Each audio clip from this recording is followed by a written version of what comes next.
et c'est la voie la plus dégagée. mais Assane gis mais nga mais ma expliquer la rek dinaa ñëw ci loolu. pour les raisons de sa santé ñu mënul jaar foofu. dinaa ñëw expliquer la mu am l'autorité administrative nekk fa. les forces de l'ordre nekk fa pour veiller aussi ci sécurité. parce que l'état mu daf fi nekkal fi pour ñëpp. man boo nee ma ñëwal sa kër fu ma neex jaara. waaw d'accord naa ak yow. d'accord naa ak moom bi mu nee damay génn. jaar fu ma neex. mais faut pas oublier que ne dañu nekk ci contexte bu grave de catastrophe sanitaire. mu am explosion ci cas deuxième vague Covid yi. bon loolu d'accord catastrophe loolu après mal dina ci apporter. dina ci wax interdiction de rassemblement. pour loolu moo tax ñu ne ko say 4 véhicules comme cortège la mën nañ jàll ñu bloqué foule bi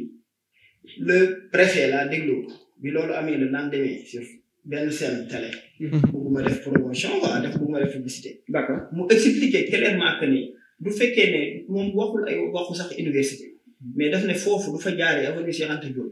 y a l'hôpital Fann bu nekk foofu. nga xam nga Fann yi ñu soxla ak situation bi. am na hôpital Le Dantec bu nekk ci kanam. yooyu moo tax te tey ñun du ñuy dawal oto ñu ànd ak chauffeur bu baax bu mel ni Mbaye duy dawal ba egg si force de l'ordre ñu ne ko jàdd leen nii. mais dañuy jàdd. non kaay nag mën na bañ a bokk. waaw non dama la expliquer. kaay mën na bañ a bokk waaw mais man d'accord naa déggoo ma ne. d'accord duñu la convoqué en principe. yow yaay jaar yoon bu la neex. waaw en principe. mais nag dañ ne tout principe connaît des exceptions. waaw parce que ñu nekk ci contexte boo xamante ne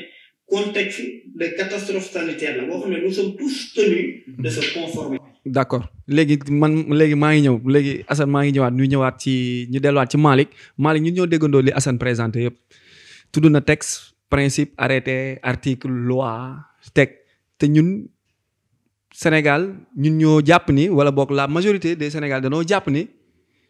Ousmane Sonko mënoon na jaar fu ko neex dem wuy ji te jàpp nañ ni dañ kaa tuumal jàpp nañ ni dañ kaa tooñ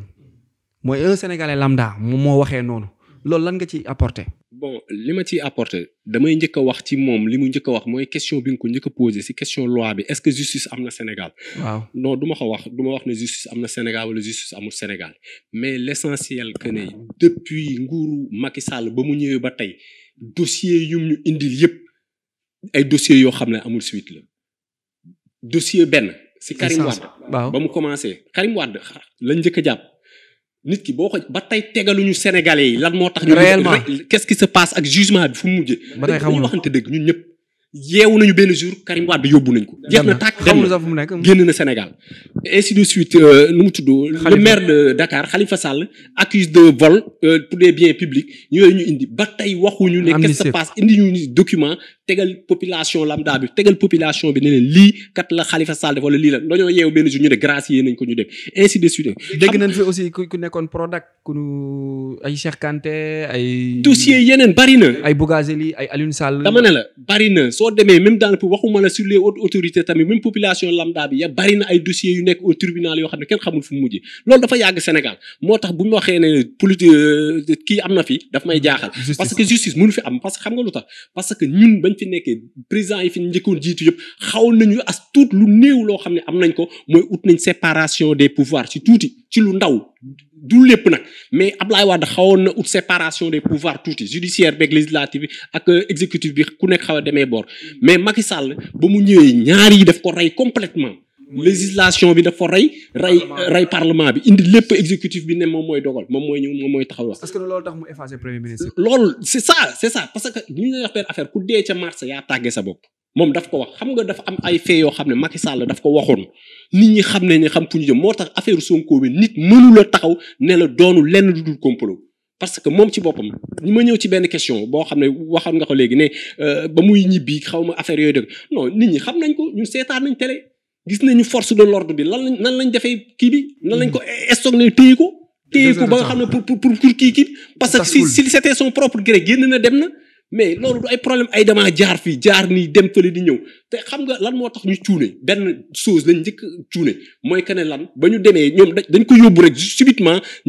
juge bi génn déclaré ne beneen accusation xaw ma lan trouble à l'ordre public gis nga ci ku nekk ci biir oto ma si nga tubaab dinaa la wax benn affaire gis nga bu dara amee bala muy accuser bala muy def benn il le faut 48 heures wala 24 heures sax pour génnee benn accusation mais li ma jaaxal ñun suñu pouvoir bi dañuy accuser sur le champ dañuy génne moo tax les gens les comprennent gars yi nit ñi xam nañ leen. image bi ñu gis ci préfet bi. waaw gis nga muy dem di woote ni force de l'ordre yi nan chargé ci kaw journaliste yi chargé ci kaw population bi que Ousmane Sonko dem wala ñu déguerpir ko dans sa voiture. yooyu yëpp gis nañ ko parce que ñoom am na loo xam ne dañ koy la loi la force et la loi ñoom ci loolu lañu sukkandiku. ci loolu lañ sukkandiku ba nga xam ne boo defut lii ñu jaay la doole def la c'est bon affaire jaay doole bi c'est que li ñu daan wax Ousmane Sonko ci gën a feeñ mais yàgg nañ fi jaay depuis le régime ba mu toogee depuis 2012 ba tey day jaay doole nit ñi depuis 2012 ba tey demal tribunal man j'ai un ami boo xam ne dafa nekk tribunal du ma tudd trop mais daf lay wax ay dossiers yoo xam ne nii nit ñi ñu tooñ la. depuis ba mu ñëwee Sénégal ba tey y a pas de justice Sénégal amul justice ba mu toogee Sénégal fii ba tey amul justice te soo gisee ne lu tax nag justice boobu li gën a yokk manifestation yi du ay problème mu kii de mais ñaari problème yii la problème mu xiif bi ak problème mu justice pour gars yi delloo si waat xam naa bu ñu gënee dem si émission bi danaa leen wax lu tax. ñu wax ma ci xiif gi ak ñàkk justice Assane dégg nga li président li Malick wax bon ramassé na d'une manière générale la justice chargé na la justice sénégalaise tam jàpp naa ni lii du waxam moom kese parce que bu nu conjuguer ce qui s'est fait parmi ces 10 ans 8 ans lii de 2012 à aujourd'hui gis nañ ni aussi justice bi am na fu mu sooxee kooku mën nañ ko nangu que la séparation des pouvoirs aussi mi ngi soox la démocratie sénégalaise am na problème la liberté parfois am na problème d'accord loolu c'est le mal de presque tous les pays africains noirs ancienne colonie française yi léegi bu ñu ñëwaatee ci cas situation actuelle lu Sénégal société bi li ñuy dund tey ñun ñëpp gis nañ ni problème mu civil la tey mu jur lii lépp yii conséquences yi ñuy dund tey mu xam ne mën na dal kenn ku nekk ci ñun tey président Assane tey boo amoon tey lan ngay caricaturer wala nan ngay expliquer d'une manière générale lii ñuy dund nii tey lii ñuy dund tey bu fekkee dafa am message booy lancer wala benn xalaat booy joxe ci situation bii nii tey analyse boo doon def tey. merci beaucoup dinaa ñëw ci loolu ma am lenn lu ma cof rek. ci Malick wax mooy que bëri na yu bëri yu mu wax ci justice mais man waxuma xaw ma kan mais man am naa confiance ci suñu justice te gëm naa ne ñu bëri am nañu confiance seulement gis nga muy les politiques muy tout le monde la képp kuy def politique ku nekk Sénégal. di ko dalee le président actuel ba ki gën a tuuti. ñëpp. mooy que nañu bàyyi ne tey doo nekkee ci benn situation. wala nga def waaw wala nga def défavorable la. nga jiñ ko justice bi. parce que justice bi nit ña fa nekk gënuñ leen di gënuñ leen bëgg Sénégal te dañoo am njaboot. te nit nga sa waay nit àdduna. nit dooy wax da ngay wax loo xam ne loo teg bët la wala loo mën a justifier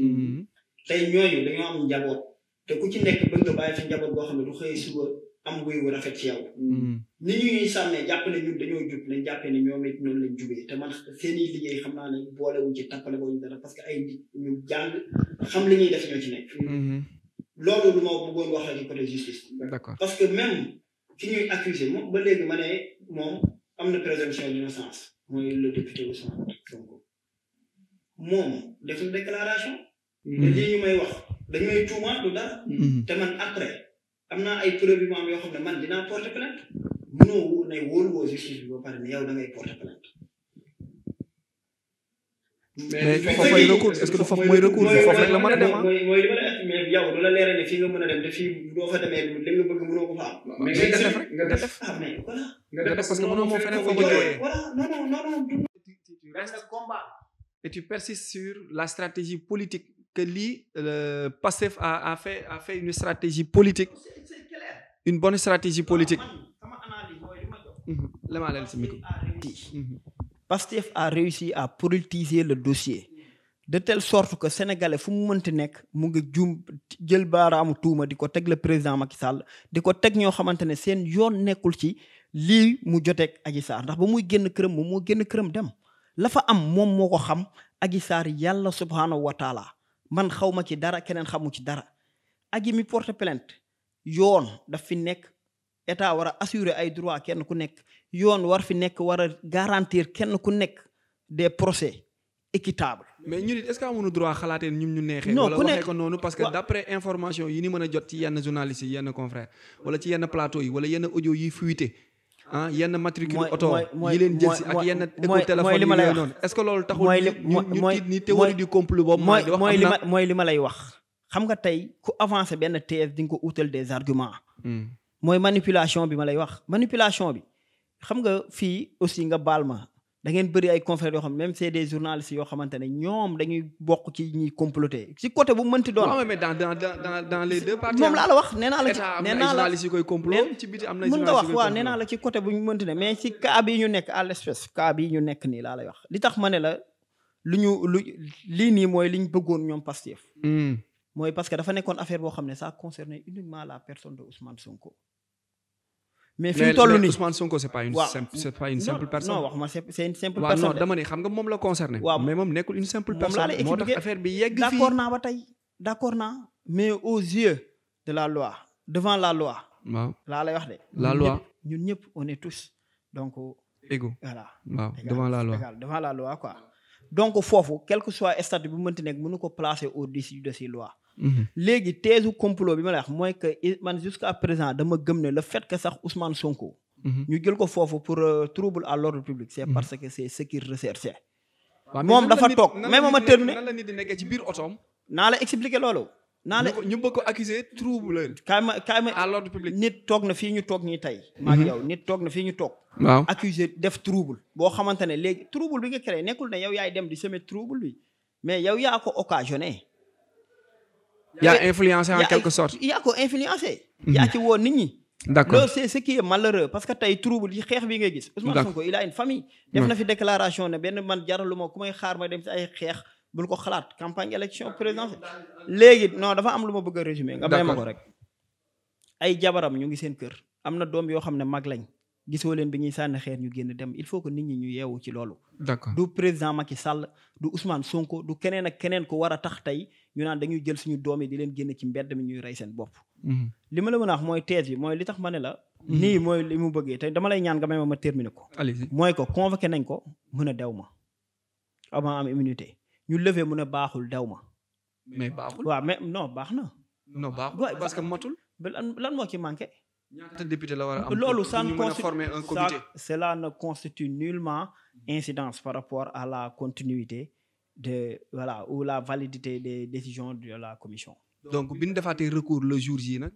amul benn effet député la ba tey. non amul benn effet sax amul benn effet parce que le conseil constitutionnel aussi il faut ñu xam ne moom li mu compétent mooy c'est de la conformité des lois par rapport à la constitution pas ay décision parlementaire yooyu. leneen li ma mën a wax ci loolu mooy que li tax ma ne la dafa réussir à politiser le dossier mooy que fi mu toll. est-ce que jàppoon ni c'est une bonne guerre. du fekkee si politiquement parce que un combat politique c'est ce ça qui se est gagne malheureux. dans la rue. C'est ce qui est Comme li malheureux wax. parce que au début c'est pas une affaire politique mais le fait de politiser la chose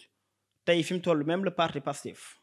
tey parce que am na muy demee kenn xamul yàlla rek moo xam procès mën na génn Adji Sarr gagné wala Sonko gagné mais tey si Adji Sarr gagné mais même parti Pastef am na lu mu ciy ñàkk parce que parti mën na fa jaar disloqué wu alors que benn affaire boo xam ne ça concernait la personne de Ousmane Sonko bi muy dem salon ba waa Pastef yëguñ waa Sénégal yëguñ d'accord donc man li may terminer mooy dama gëm ne même le fait que mu toog ci otoom parce que joxe woon na kàddoom ne dina dem am na ci ay ndigal waxtaan na ci ne dinaa dem mais dama jàpp ba léegi ne Ousmane Sonko ci la mu waxoon si stratégie boobu la dese mooy ñu ne Ousmane Sonko wuyu ji na ñu limiter affaire bi ci kaw viol loolu la doon bañ moom ak Adji Sarr li mu waxoon ne combat bi dinaa ci perdre des plumes mais Macky Sall dina ci perdre nguuram ci loolu la resté mooy dese woon ci otoom ne par force fii laay jaar pour woon xaar ñu jël si ko Malick ñun ñoo déggandoo président Assane li mu wax dégg na ñun ñëpp li Assane wax il a argumenté ses arguments comme ni ko Mame Diarra Fam di waxee teg na ko ci ay articles ay lois d'accord moom en résumé su ma déggee li mu wax mooy nee na Ousmane Sonko a politisé l'affaire il a fait exprès d'amener la situation fii mu toll nii. bon xam nga soo xoolee yow sax posé nga question bi wax nga ko ne ko est-ce que c'est pas la bonne guerre gis nga sénégalais yi bu leen kenn nax. mënuñu leen nax sax mënatuñu leen maanaam dañoo yàgg a nax sax mais mënatuñu leen même bu ñu leen doon nax tamit gars yi ñëwuñu woon jël engagement wax. parce que xam nga tax ñëwuñu woon jël engagement wax. limite moo am. te limite bu amee failles yi amoon yëpp day génn gis nga bu waxee justice boobu justice ñoom Ousmane Sonko tout le monde sait que ne moom li mu jug tey day dem fële nu mu tudd comment dirais-je. day dem palais de justice ñu ne ko non bul jaar fii bul gis nga yooyu c'est des faits ñun c'est pas loolu lu looloo ñu intéressé fu mu war a jaar ay fan la war a dem ay loolu intéressé wuñu xam nga lan moo ñu intéressé lépp dossier bi ci boppam war woon nekk dossier boo xam ne nii. day am grandiose nii day indi dëkk bi waaw kañ léegi le problème en est que parce que non waaw il fallait si mais il fallait s'y attendre. Il fallait s'y attendre parce que comme li nga wax rek a ci nekk ça ne reste que seul opposant au Sénégal. waaw est-ce que loolu aussi su fekkoon il y avait 3 opposants ou il y avait 4 opposants. dama ne dossier bi du yegg fii man je sais xam naa li may wax. on a près de 500 partis politiques au Sénégal. ok Sonko il y avait que 8 partis qui étaient à ses côtés ça veut dire que sur les 400 et quelques 4 mouvements citoyens ñoo fa nekkoon ak 4 partis politiques muy 8 yi nga xamante ne ñoo nekk derrière Ousmane Sonko est-ce que du Macky li mu waxoon ni je vais réduire l'opposition à sa juste valeur est-ce que du loolu la nekk di def. mais mooy slogan te loolu. ak problème mu 3e mandat bi ñuy avancé est-ce que ak Idriss Seck bi mu jëli est-ce que nekkul di nettoyer. non c'est ça le problème moom nit ñi xam nga lan mooy problème bi. man est-ce que du liquidation politique ay cuule lañu xam nga lu tax ñu doon ay cuule. ay cuule APR waaw non yow lu leer laa la wax. gisal couvre-feu bi depuis ba mu commencé ba tey li war a xew suba sénégalais yi dañ koy xam te Macky Sall waxagul. day déglu France. non déglu li ma la wax rek. li xew su lu non li moom doo dégg y a des fuites moom la ma war a wax am na ku ko fa génnal biir palais APR wax ko fa est-ce que comprendre nga baax li ma la wax sénégalais yi dañoo xam bu baax qu'est-ce que ça dossier bi fan la jugee ak fan la jëm nit ñi mënuñu leen xam nga léegi lan mooy le problème en est que il doit libérer le peuple xam nga libérer peuple bi mooy lenn comprendre nga nit bu fekkee tooñ na la comprendre garde à vue bi pourquoi muy def garde à vue mais bàyyi ko këram lundi tu viens au tribunal keroog yóbbu nañ ko bu ñu ñëwee même trouble à l'ordre public bu ñu wax yooyu sax c'est des choses yoo xam même bu ñu ko waxoon tamit il ne devait pas le garder comprendre dañ wax gis nañ fi Karim Wade bi muy dem nit ñi dañ ko gunge Karim Wade ñaata yoon la dem këram Khalifa bi muy dem dañ ko gunge Karim Wade ñaata yoon la dem këram Karim Wade woon 2 fois mu dem këram dem ñëwaat c'est que kii xam nga il voulait faire un acte subitement un acte de désamorcer le bombe subitement te comprendre nga le gars nag c'est un politicien il n'est pas fou il est intelligent il est instruit non il est instruit xam na bu baax te Macky Sall na mu amee ay mbokk noonu la. non c'est le gouvernement eux-mêmes qui sont les premiers à politiser le dossier. la politique ça se répond par la politique seulement loolu la rek du leneen mais la waaye ñun lañu intéressé du question ay dossier politique du question ay dossier Macky Sall wala kii nu mu tudd Sonko ñun le peuple Macky Sall a raté lu mu ci dugg def ci raté il a raté le dossier le gouvernement a raté ce dossier gis nga nañ ko bàyyi nañu wàccee dossier bi mu jeex ñu luppe ko dafa luppe da nga jàpp ne le président Macky a échoué xaaral ma terminer moom ak benn question il a échoué lamentablement dañu échoué gis nga kon échec boobu moo indi tey moom mi may waxal juriste la man du ma juriste mais Sénégal dafa toll foo xam ne nii amatul ay juriste wala lii ak lii la jaadu nit ñi xam nañ ko la jaadu non les gens réfléchissent kon da nga jàpp ne échec bi tey moo indi tey lii kon li génn ci mbedd bi duñu waa Pastef mais même dans le football le président l'entraîneur s'il a échoué day feeñ ci match bi day feeñ ci équipe bi c'est ça pour cela ñuy changer un entraîneur nit kon jàpp nga ni il est temps que Macky le gouvernement change pas le président wala le président non si on dit le gouvernement je dis le premier c'est le président ça commence par lui avant tout mu désamorcer ñu commencer wàcc ñoom ñëpp ñu res ñu dem xam nga am na loo xam ne sax posé goo ma ci question sax mais xam naa danaa ko ci wax parce que la xew démb yow xam nga ko damay ñëw ci son ministre de l'intérieur li mu wax xam naa di nga ma ci poser question. jaarale ci benn yoon parce que après on termine avec Assane. kooku moom man dama wax je te le jure billahi wallahi mais avant ngay ñëw ci Antoine ministre de l'intérieur benn question bu simple da nga jàpp ni gouvernement bi a échoué oui que échec gu gouvernement bi moo waral nit ñi génn nit ñi lan moo tax ñu génn danoo xiif danoo sonn danoo ñàkk. ñoom ci seen bopp li dama lay en connaissance de cause ñoom ci seen bopp boo leen laajee ne Macky Sall depuis 2012 ba tey sénégalais yi bëgguñu ko ñoom loolu duñ ko weddi xam nañ ko bu baax ils le savent très bien non parce que am na yu ko jiitu non 58% tout le monde le sait xam nañ ko parce que il avait commenté que 58% la ñu am mu ngi mel ni ngay dem match bee naan 17-0 ngay dóor loolu y a des choses yoo xam ne nii c'est des nit ñi xam nañ ko on en parle même plus même liiri judd yi sax xam nañ ne que c'est un ki nu mu tudd c'est une élection boo xam ne c'est banal quoi loolu nit ñi mooy sénégalais dañoo xiif non xam nga li ma la wax gars yi ils ont loupé les élections dañu loupé woon élections yi foofu sénégalais yi bàyyi mu jàll parce que comme li nga wax rek a ci nekk am na fu muy toll ñoom ñoo koy yor comprendre nga baax li mais sur le problème actuellement li nga wax li sénégalais yi jug démb kooku c'est une haine boo xam ne nii c'est par rapport ak Macky Sall c'est par rapport ak dëkk bi ni muy doxee yow tu prends les choses yow temps bi ñëpp a sonn tout le monde est fatigué les gens xoolal démb booy dugg biir kii bi Auchan bi mais nit ñi bu ñu duggee biir Auchan yi dal la ñuy jël foofu ay xale yu ndaw bu fekkoonte ne ay mag rek bokk ci kii mais day ay xale yu ndaw yoo xam ne jël ay meew di dem ak yooyu di kii yooyu ñu naan alors d'accord non c'est ça le problème actuellement problème bi mooy loolu les sénégalais on en a marre sànq maa ngi koy wax moom mii nee naa ko dëkk problème yi xam nga lu tax tubaab yi raw ñu tubaab yi ils ont réglé 2 problèmes depuis il y a longtemps l'antiquité yàgg na tubaab yi dañoo xool nit ki ne nit ki lan moo koy mën a xeexloo wala révisionné no mooy mu feebar bañ a faju wala mu xiif bañ a lekk ñu réglé ko bu yàgg tubaab yi ñoo la ëppi problème fop mais doo leen gis ñu révolutionné du ñu am parce que réglé nañu ñaari problème yooyu tubaab yi ñoo gën a am ay problème économique ñoo gën a am ay problème mu dette tubaab yi ñoo gën a am yeneen mais duñu xeex duñu kii parce que problème yooyu réglé nañ ko il soit disant que si tubaab yi lay nekk tout nos biens mu jël ko jox ko tubaab bi te pourtant si tubaab yi lay def pourquoi il n'a pas copié du dem copier aussi ñoom ci lu baax mooy que lan copier aussi ñoom système bi ñuy demee mu indi ko système boobu mu indil ñu ko comprendre loolu lay xaar fii Afrique particulièrement au Sénégal président bu ñu fi fal jamono ji ñu toll lenn la ñuy xaar ci yow xaaruñu si yow ay dossier politique xaaruñu si yow ay viol xaaruñu si yow dara xam nga lan lañ xaar nga dimbali askan wi comprendre nga baax li ma la régler la situation de la population loolu la nit ñi di xaar ci yow mais xaaruñu ay dossier vraiment dañu ma décevoir quoi encore ci problème bi moo daanelee ko problème mu dossier le son ministre de l'intérieur là xam nga ñoom non sans blague dim non le discours d'Antoine xam nga non ça commencé wul ci Antoine ci Macky Sall la njëkk commencé xam nga nit ñi déglu wuñu 31 décembre nit ñi déglu wuñu que ne Macky Sall il ne faisait pas un discours de la nation mais un discours de père de famille la doon joxe non sans blague non takk morso yu xonk xooluma leen faale mais di wax comme quoi que ni non dama ne la gis nga dëgg moom mi wax na ko dëgg neex yàlla dëgg moo neex yàlla mais pratiquement ils ont échoué lamentablement sur tous les côtés sur le plan parole sur le plan wax yi lépp dañ ko échoué yow Sénégal dina nekk situation xoolal dëkk bi démb dëkk bi ngi nekk ci un problème benn boy bu rien du tout kenn xamul lan la sol benn costume moom taxaw di fa wax ay question de terrorisme en France su explosion amee te affaire yu ko am Macron il ne du subir que crainte du wax subitement que les terroristes du ko wax il faut loolu dégg ma la y a des faits su amee il te faut 48 heures ou 72 heures pour nit ñi jàmbat ko ñun loolu jàng nañ ko xam nañ ko pour calmer situation bi ba pare après ñu indi ay dossiers mais subitement ñu taxaw ak la population taxaw naa leen terroriste naan di indi ay dossiers terroristes mel nañ ko am que ne mais ils avaient préparé ça ñoom ils avaient préparé ça te li ma la wax rek lépp lu ñu préparé dañ fekk askan bi ñëw fekk leen ci taxaw leen ci. d'accord président Assane il nous reste 5 minutes léegi ñun xam nañ ni mën nañ wax fii ba 2 heures de temps 3 heures de temps mais ci manifestation yi daf si am ci lu ñu gis. danoo gis ni si ñuy manifester daf si am ñu yor ay armes am si ñu nga xamante ni dañuy ubbi magasin yi di daj di sàcc di këf loolu ban message ngay lancer à la population surtout à la jeunesse comme yow tu es président de la. foofu laa waxoon laay terminer. pour def ci benn message. foofu laa waxoon laay terminer. sama waay Malick. waaye reetaan loo na ma sax reetaan loo na ma lu bëri. waaw déglu naa ko aussi muy wax quoi.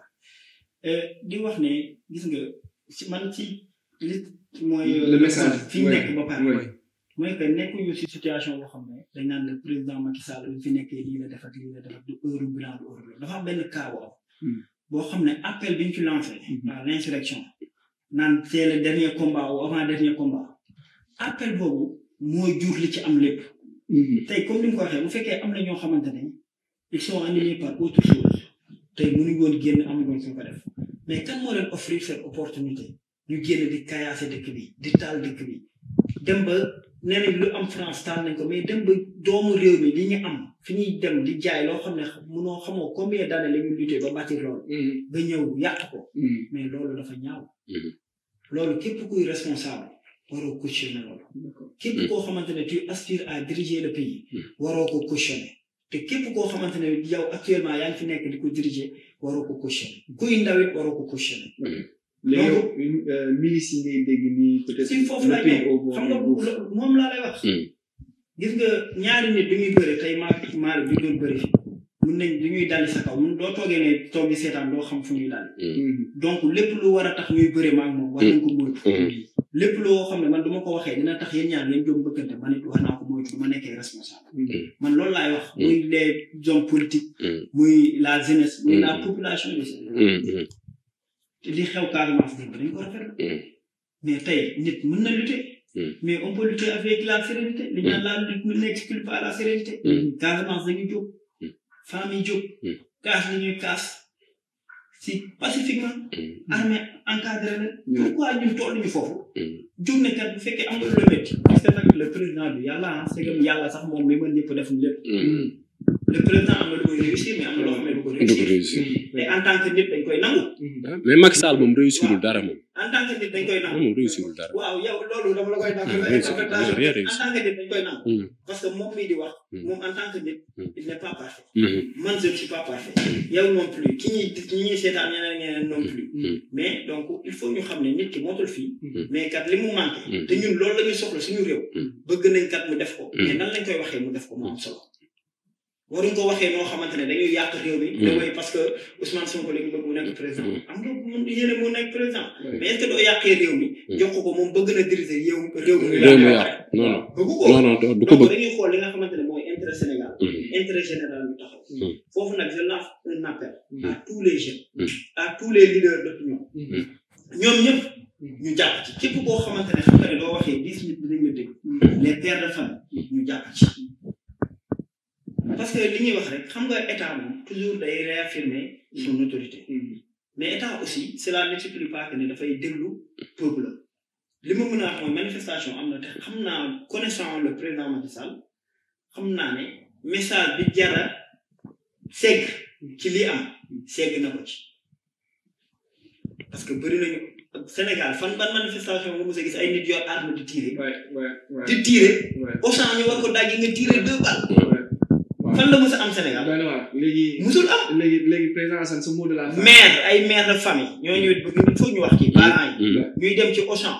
ay parents waxuma la ko jeune de des parents dem sa gaare ay sareet ak yi di jël di yebbu seen kër kooku du liy jàllee suba doomam bu nekkee agresseur wala sàcc na xam ne il est responsable Assane sa mot de la fin mot de la fin mooy Arona kontaan bu baax a baax ñëw fii ci Semaine Pro ci émission bu am solo bi di wax ne fi mu toll nii dëkk bi li mu soxla nag calme la soxla ñu ngi leen di ñaanal nag ak lii yàlla teg ci loxo yàlla ful ko mu egg fu sori te ñun boole si xol yi ñun ñëpp xam ne le président Macky Sall ak APR Pastef ñun ñëpp benn lañ Sénégal ñun ñëpp ñoo nekk benn tey commune bi ma dëkk muy Pikine ak ay waa Pastef ay xarit lañ dañuy sekki bi mu te def lu ne am na loo xam ne xaju ko Sénégal noonu la mel ñun ñëpp nañ wootante ñu seggante jàmm maa la ñooy bokk ñooy daanandoo ataaya ñooy def lépp donc taw feex ñu xool li nga xamante ne mooy njëriñu Assane bi ñu dox ci ñiy manifester pacifiquement le président li mu ci war a tirer mu tirer ko ci te la justice aussi ñu bàyyi ko mu def son job waay Malick mot de la fin message fort pour la jeunesse waaw terminé la sama collègue bi wax Assane rek moom laay wax parce que nee na affaire bi Sénégal la quoi c'est nous dans nous comme li ma wax rek ci nekk et puis ñun xam nañu bu baax parce que xam nañu luy manifester ak luy vandalisme xam nañ ko bu baax comprendre ko baax li ma wax parce que nag manifestation dans si vandalisme rek lay mujj fa lay mujj loolu nit ñi xam nañ ko et li nga wax rek a ci nekk ñun ñoo moom suñuy bien buñ ko yàqee tamit ñun lañ yàqal mais le problème en est que comme li ma wax rek a ci nekk c'est à lui man je porte le chapeau à Macky Sall comme li may wax rek a ci nekk loolu la c'est ça son problème gis nga lii yëpp bu amee moom la non sans blague dañuy wax moom na jël responsabilité waaw kañ moom waaw kañ waaw kañ waaw non moom c'est waaw kañ na jël responsabilité moom la lii yëpp mënoon na ñàkk. kon jàpp nga ni président mën na ko calmer. non c'est lui qui doit calmer ça. moom rek ko mën a calmer mënu ko calmer. te on l'attend ñu ngi ko ciy xaar. moom ñu ngi ko ciy xaar mu kii ko bon di remercier waa édition bi Seven Entertainment ñu ngi leen di remercier et puis ki kontaan ci plateau bi trop te Assane sama waay la tamit lu ñu koy waxee li gën a grave mooy il n'est pas pacifié te pourtant il dirige un club de football un ASC qui tudd Pastef qui s'appelle Pastef waaw ASC Pastef gis nga c'est ça la vie quoi mais ñu ñëpp benn lañ quoi c'est le Sénégal qui gagne inchallah yàlla baax na quoi ok yàlla na yàlla def jàmm ci dëkk donc di remercier samay deux invités président Assane ak Malick si seen disponibilité message bi ñuy lancé ñun ñëpp ñun ñoo ko bokk moom nee na que le président parle Assane aussi nee na moom it na ñëpp jël seen responsabilité père de famille responsable yi donc fi réew mi toll kenn ku ne da ngaa war a wax bu ko kenn ragal te fu dëgg ji toll nañ ko wax parce que lii fi nekk mënul nekk problème bu commencé si néeg mu bëgg a taal réew mi ku ne am nga koo far mais ñun ñëpp d'après fu nu far am na fu nu far foofu mooy Sénégal donc warul ñëw seetaan muy yàqu warul ñu nangu ñu koy taal warul mel ni yeneen dëkk warul mel ni yeneen pays yi nga xamante ni dafa tàkk donc ñi ngi lancer message bi mooy yàlla na jàmm yàgg te mu jik ñëpp yàlla na fi dee yi ak problème bi yam yàlla def jàmm suñu réew maa ngi leen jox rendez-vous prochaine fois ci politique neuve. 7 Truth.